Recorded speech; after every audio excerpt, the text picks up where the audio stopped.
Here we see Shrine Memorial on Buitenkrachtstraat, outside street. And if you look carefully and if you look closely, you see Alan Busak and people of religious and diverse communities. And what you see here is the last movement of the UDF, or the United Democratic Front, before communist political ideology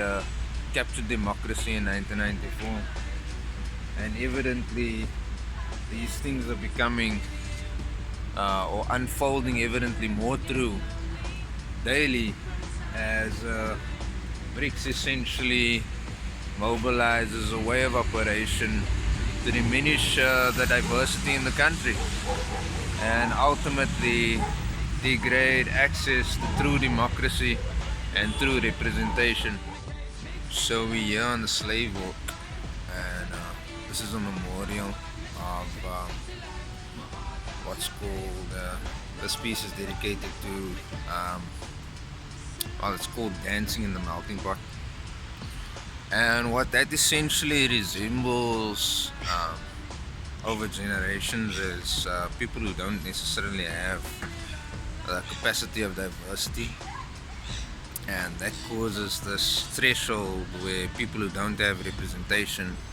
have to dance for their capacity in order to gain accreditation and levels of justice under a jurisdiction process that doesn't necessarily represent them. And that's essentially what this piece means. And we find this evidently true in our society today, that the precedences and circumstances that are forcing gentrification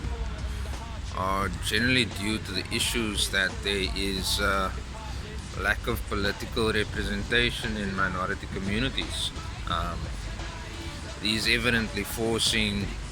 an issue of capital distribution and capital cash flow, because there's very seldomly actual political representation to represent the distribution of capital gains. And that's the conversation that we're having about the ideology of the Constitution is this ideological subversion, or the irrational subversion of democracy, which is being replaced by a nationalist model of totalitarianism,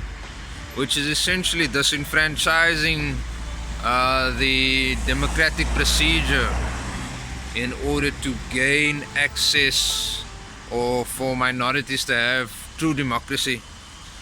And this is a way of operation under BRICS operations, carefully obviously plotted and planned over quite some time by the Communist Party in order to institute the slow degradation of social security, which is essentially leading up to these procedures of gentrification and social evils where